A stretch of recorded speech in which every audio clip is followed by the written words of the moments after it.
terkait kalau kita nonton YouTube atau medsos itu biasanya kan ada iklan-iklan gitu, itu bagaimana tuh ahli? Apakah maksudnya bisa komersil apa istilahnya kalau undang ITE?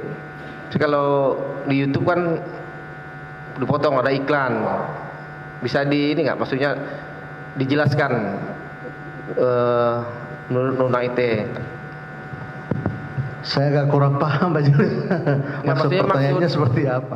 Ada video YouTube, muncul iklan gitu Pak ya? Ya, ini maksud bisa nggak dijelaskan maksud dari pembuat konten itulah? Bisa nggak ditafsirkan undang ITE? Pertanyaannya apa Pak? Bapak mau bertanya apa? Ya terkait dalam YouTube itu biasanya kan ada iklan ya. Iya. Iklan bisa nggak dijelaskan oleh ahli maksud dari pembuat konten tersebut, apakah hanya untuk komersil atau hanya untuk menyampaikan informasi aja? Karena banyak iklan pas dia posting itu seperti itu. Bisa nggak? Kalau ditanya tujuannya, banyak kemungkinan Pak. Bagus kalau ditanya yang punya akun langsung, Anda punya akun itu tujuannya apa gitu ya? Karena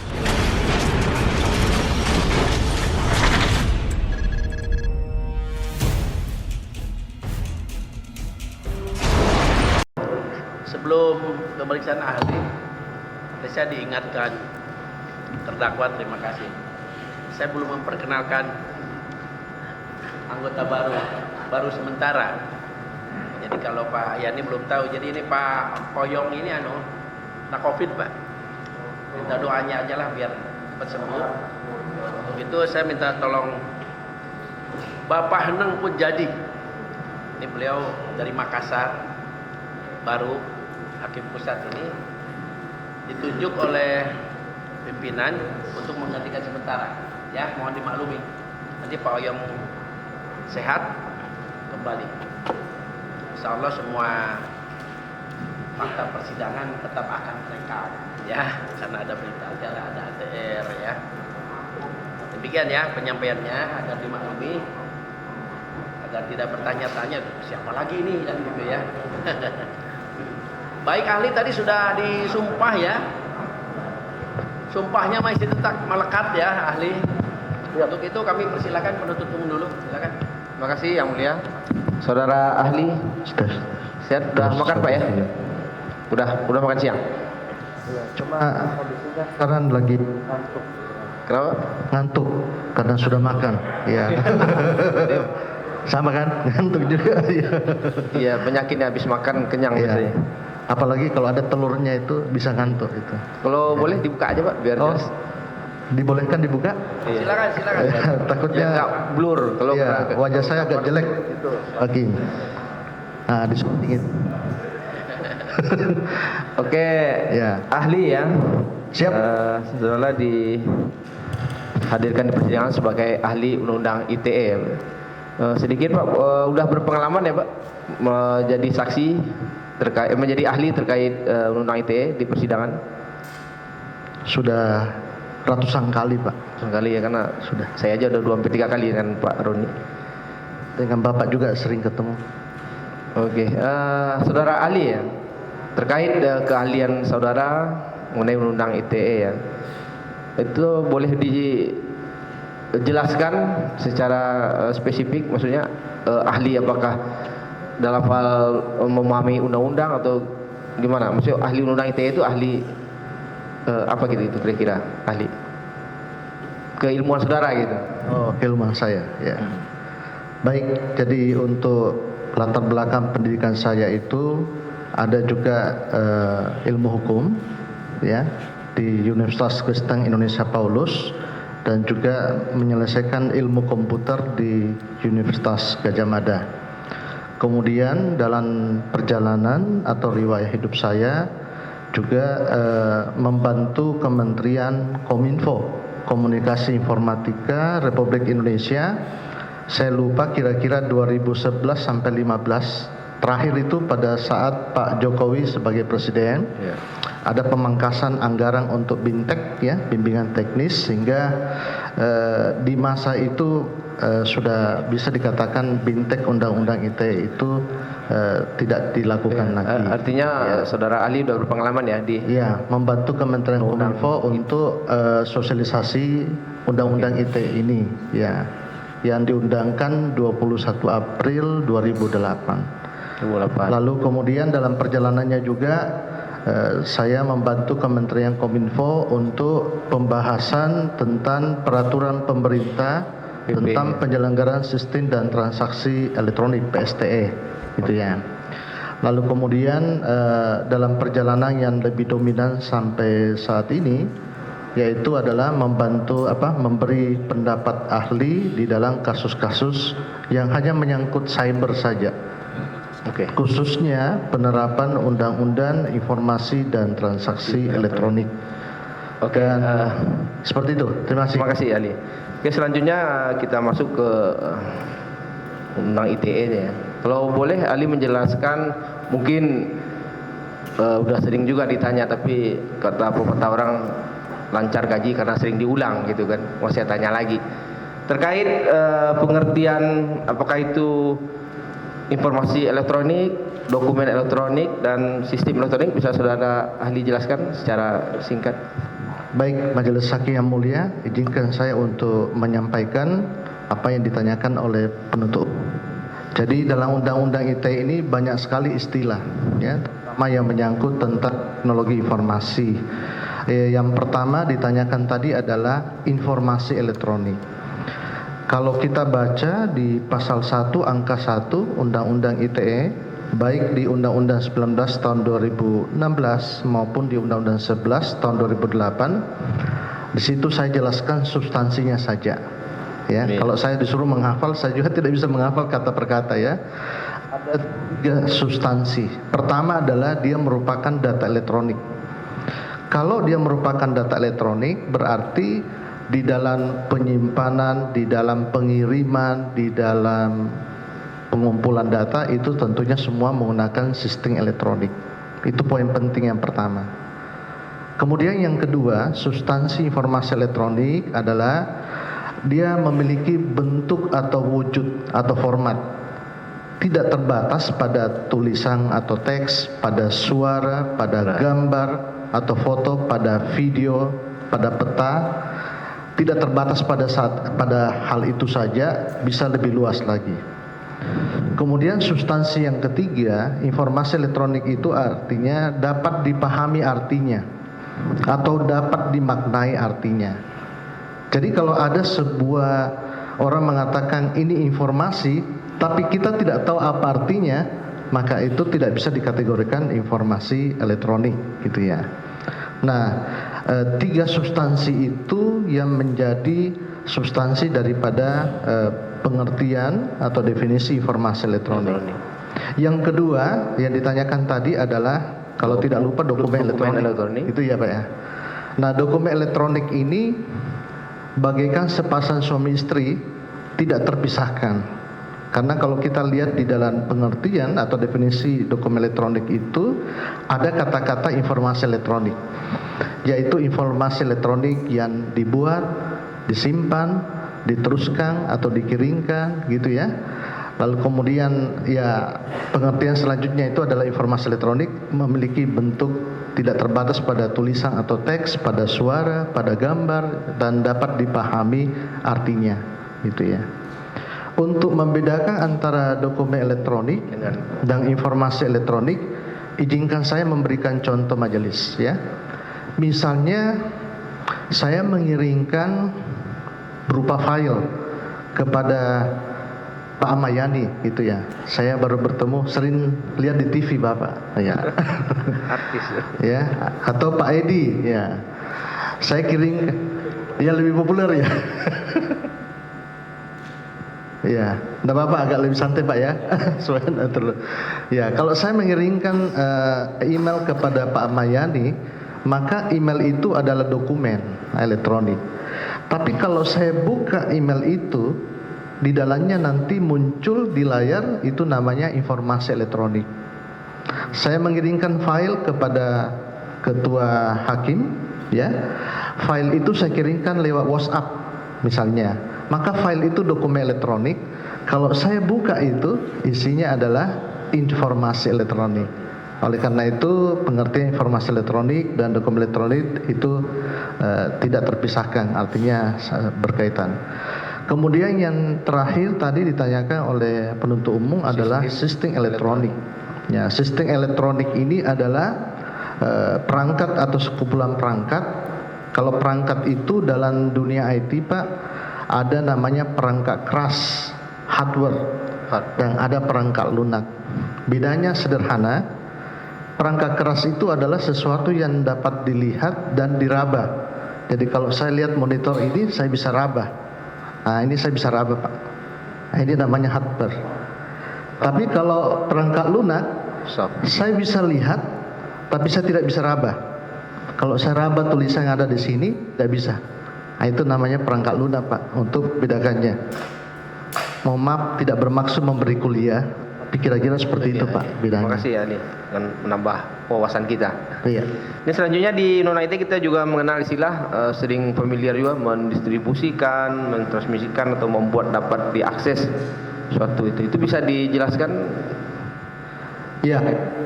Mendistribusikan adalah istilah yang berkaitan dengan perbuatan mengirimkan informasi elektronik atau dokumen elektronik kepada banyak pihak yang dituju.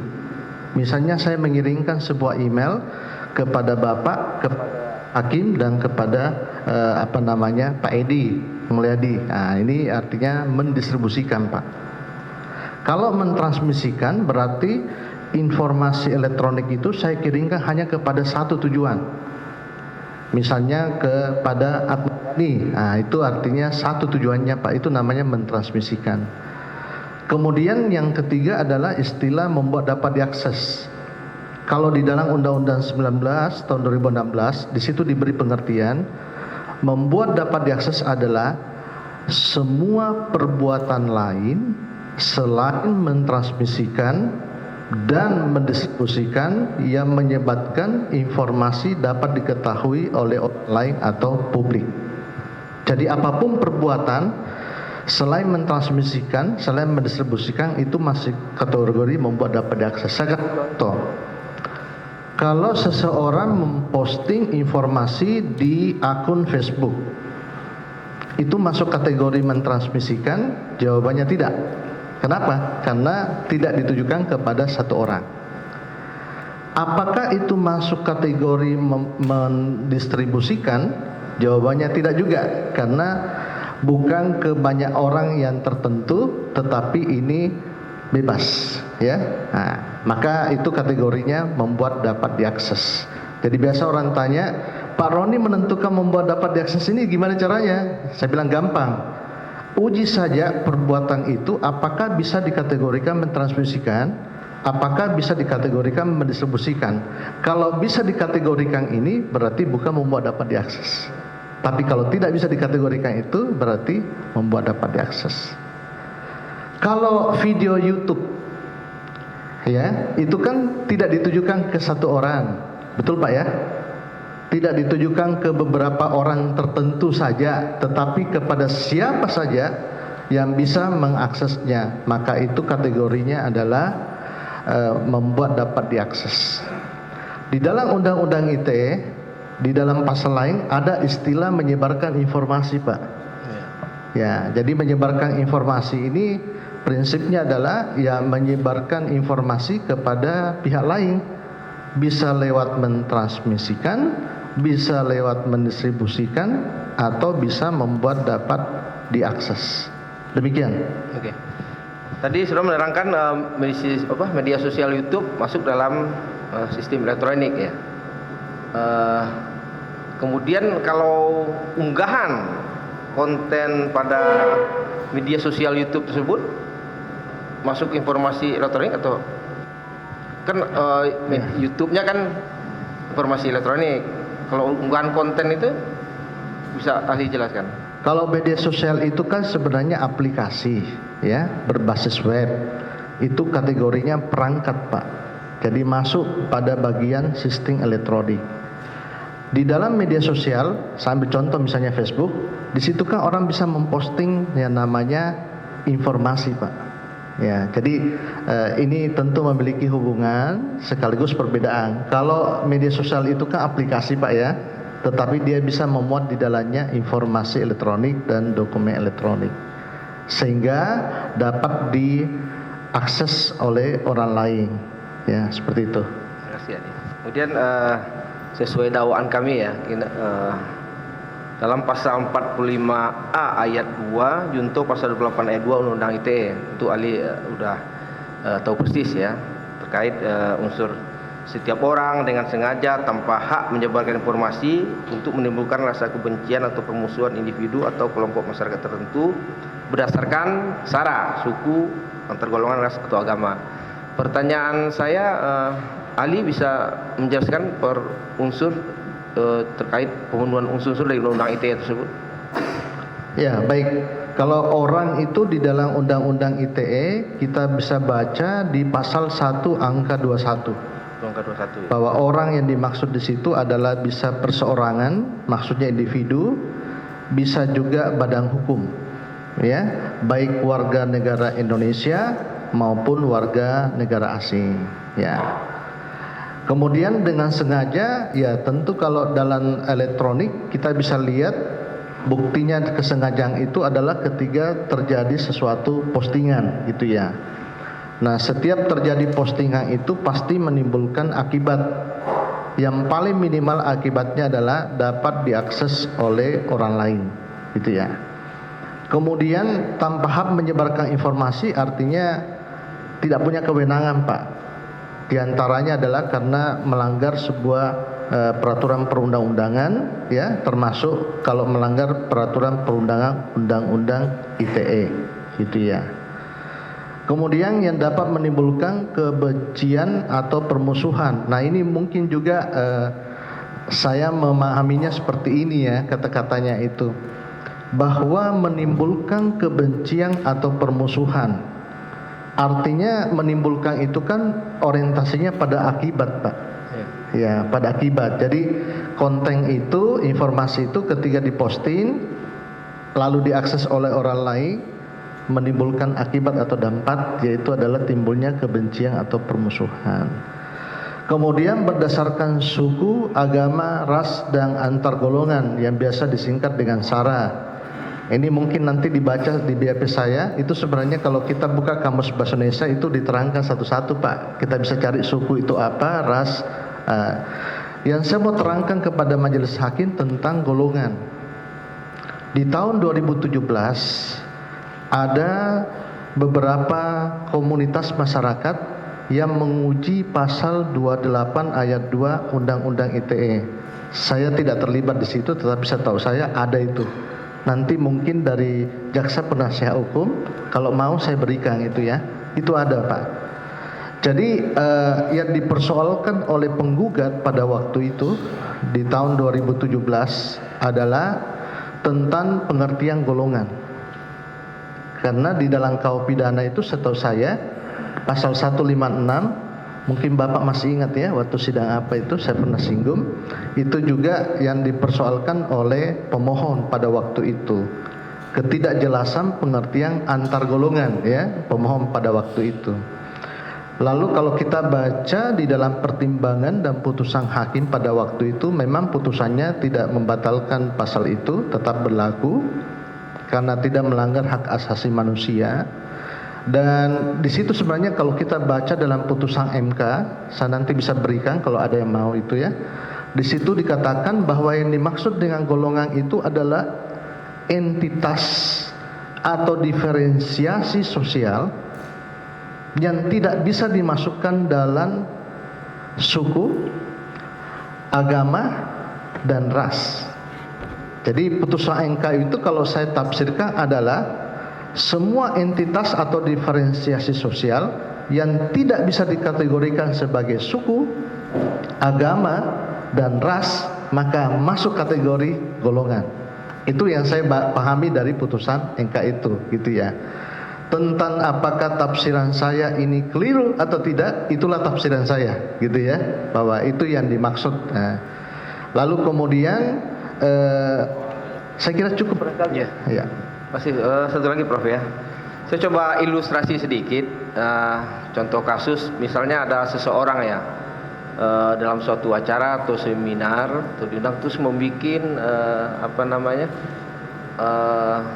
akun disiarkan lah di YouTube, kemudian diposting juga di YouTube di akun yang bersangkutan, dan ternyata ya misalnya ya yang disampaikan oleh yang bikin postingan tersebut berdampak ketersinggungan atau bisa diartikan atau penghinaan lah, misalnya itu ada yang tersinggung akibat ungkapan dari yang membuat itu. Pertanyaan saya, subjek hukum dalam pasal 45 tadi bisa dipersangkakan ke yang membuat atau yang, karena kini viral ya, menyebar kemana-mana, atau yang mendistribusikan, gimana itu kira-kira ahli? Ya, ini menarik juga pertanyaannya jaksa penuntut umum, karena pasal 28 ayat 2 ini agak menarik gitu ya. Tidak ada kata-kata elektronik di situ. Ya, saya sebutkan pasalnya. Setiap orang dengan sengaja dan tanpa hak ya menyebarkan informasi. Saya berhenti dulu di situ. Tidak ada kata menyebarkan informasi elektronik gitu ya.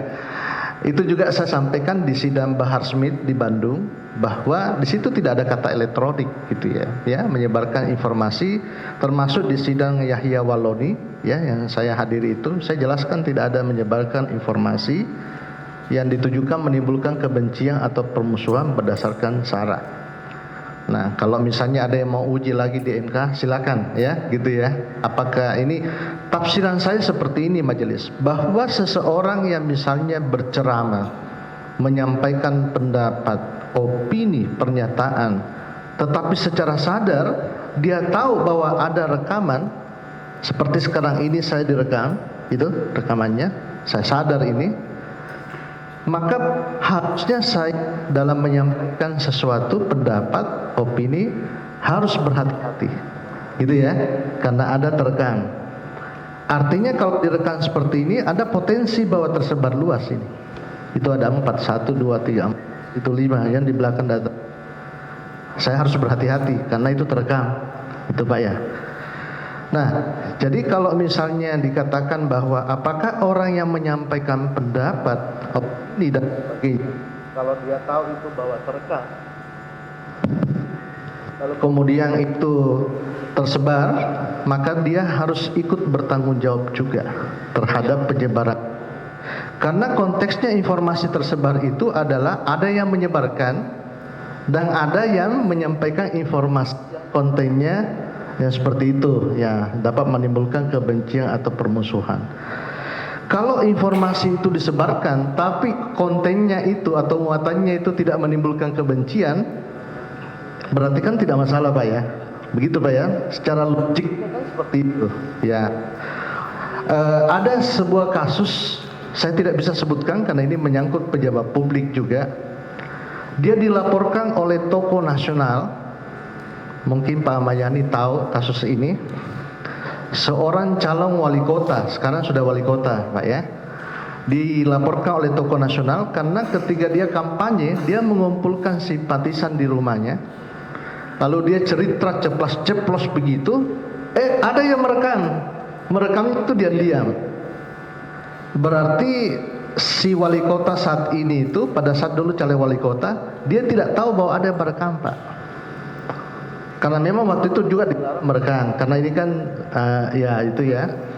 Lalu kemudian tersebar itu, lalu kemudian si wali kota, dulu masih kalian wali kota, itu dilaporkan ke Polda oleh keluarga tokoh nasional itu. Saya dimintai pendapat ahli oleh penyidik, saya mengatakan ini kan dia tidak tahu bahwa ada yang merekam gitu ya. Itu berarti kondisinya berbeda gitu ya. Beda antara saya tahu direkam dan saya tahu gitu ya. Nah kalau tidak tahu saya mengatakan berarti orang yang ngomong ini korban, dia korban. Berarti yang merekam itu mendistribusikan itu yang subjeknya, subjek hukum. Karena memang waktu itu dilarang merekam, tapi ada yang nakal. Dia rekam diam-diam pakai HP-nya, lalu dia sebarkan ke satu orang, lalu tersebar ke orang lain, lalu tersebar luas sampai ke keluarga tokoh nasional itu. Maaf, saya tidak boleh sebutkan namanya. Dan akhirnya saya mengatakan ini tidak boleh yang menyampaikan itu karena dia tidak tahu bahwa terekam. Karena artinya dia tidak tahu. Betul, dia tidak Jadi tahu. kalau ada konferensi pers atau ini dia tahu. Iya, Kan- saya tahu. kan Sekarang gitu. saya tahu ini terekam semua ini. Oke. Kamera itu. Makasih Ali. Satu lagi Ya. terkait di kalau kita nonton YouTube atau medsos itu biasanya kan ada iklan-iklan gitu, itu bagaimana tuh Ali? Apakah maksudnya bisa komersil apa itu apa istilahnya kalau undang ITE? Jadi kalau di YouTube kan dipotong ada iklan, bisa di ini nggak? Maksudnya dijelaskan menurut undang ITE. Saya agak kurang paham Pak Julius. Maksud maksudnya pertanyaannya seperti apa? Ada video YouTube, muncul iklan gitu Pak ya? Ya, ini maksud bisa nggak dijelaskan maksud dari pembuat konten itulah? Bisa nggak ditafsirkan undang ITE? Pertanyaannya apa Pak? Bapak mau bertanya apa? Ya terkait dalam YouTube itu biasanya kan ada iklan ya. Iya. Iklan bisa nggak dijelaskan oleh ahli maksud dari pembuat konten tersebut, apakah hanya untuk komersil atau hanya untuk menyampaikan informasi aja? Karena banyak iklan pas dia posting itu seperti itu. Bisa nggak? Kalau ditanya tujuannya, banyak kemungkinan Pak. Bagus kalau ditanya yang punya akun langsung. Anda punya akun itu tujuannya apa gitu ya? Karena begini Pak, saya tidak boleh mengatakan semua orang yang punya akun YouTube, semua orang yang punya akun YouTube, Ganti pikir nggak macet ya. semua orang yang punya akun YouTube itu pasti orientasinya komersil. Saya tidak boleh mengatakan begitu Pak. Karena bisa jadi ada orang punya akun YouTube betul-betul mulia. Dia hanya sekedar untuk menyampaikan informasi Pak. Jadi kalau dikatakan apakah itu komersial, mungkin, tetapi saya tidak bisa pastikan. Lebih baik ditanya sama punya akun YouTube, Anda tampilkan video ini tujuannya apa gitu ya. Jadi tidak boleh saya menjustifikasi menurut saya, tapi lebih baik pastinya ditanyakan kepada akun yang punya akun YouTube yang menampilkan video-video itu. Seperti itu majelis. Iya. Itu. Oke, Terima kasih. Dari saya cukup. Terima kasih yang mulia.